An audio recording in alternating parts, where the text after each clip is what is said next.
Bonjour, Val Barber. You teach. Ani Nick Vanderpump. That's Bonjour is actually a French word. It is. It is. But it's a greeting that has become part of our language because languages always tend to incorporate things that people use a lot or that people like to use, and that's good because it means that language is alive and dynamic and that is an intrinsic part of a language that it will change. Well, it's the year 2010, and there seems to be a resurgence in the knowledge of Ojibwe across Indian country. And you're one of the teachers at the high school in Hayward. Mm-hmm. Tell us about the popularity of your program. You were telling me earlier that both Indian and non-Indian take this course. Mm-hmm. Actually, I start my year at the Hayward Middle School, so the first students coming in to see me are in the 6th grade.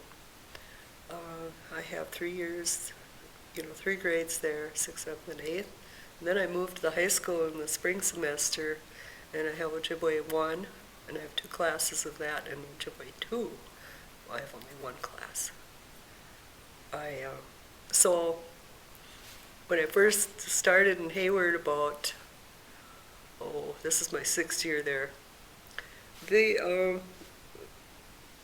the language was not being taught as much as culture, games, history.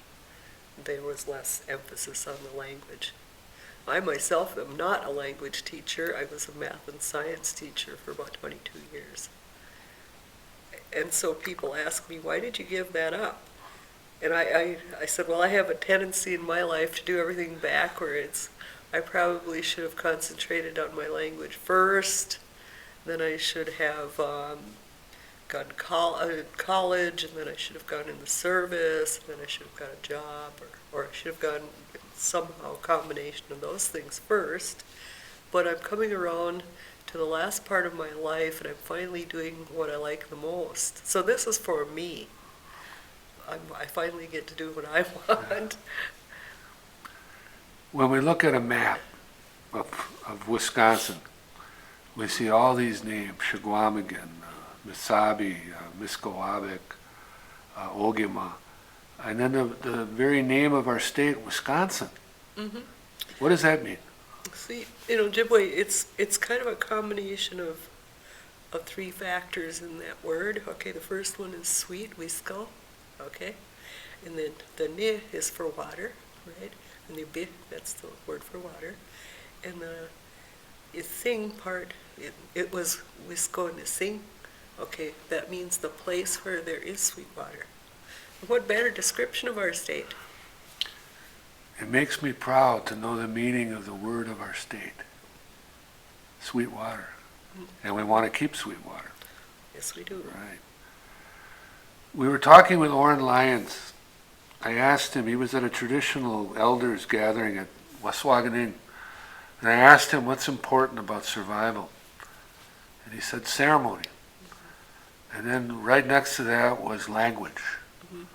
Why is the Ojibwe language important to cultural survival?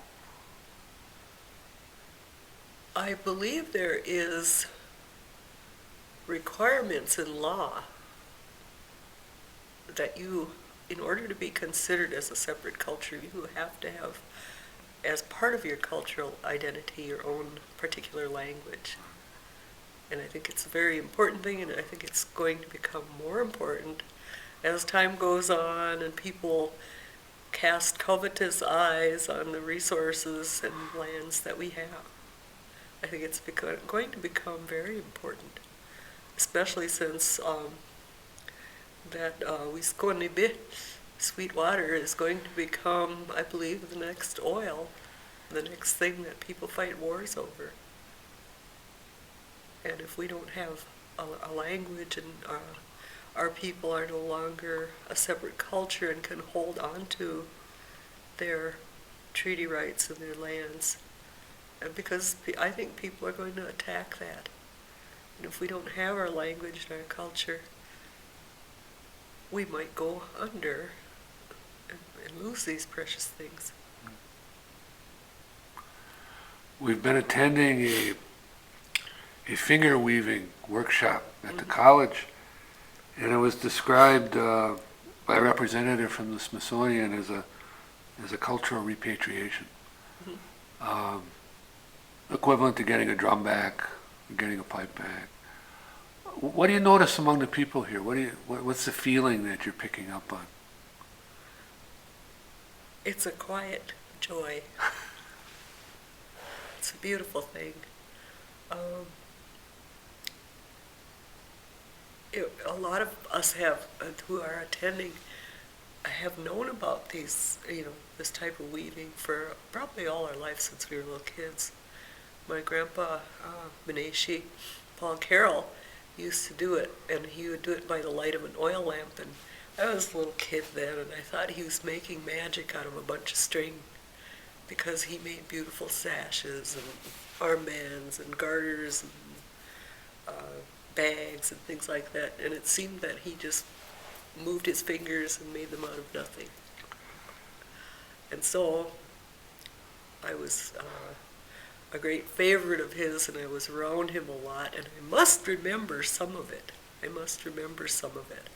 Because when I started this, it just felt good to do it. Really good. And I'm noticing that same feeling among the other participants too. They're going, that's how they did this, and they're so nice and open and willing to help each other. And so we're participating in this joyous event. And I think this is a better gift from the Smithsonian and the National Museum of the American Indian. I think this is a better gift than they even realize they're giving us. It's a really, really nice thing. Okay? Miigwech.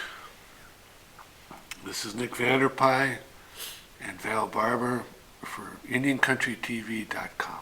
Miigwech, Gab isn't our shin.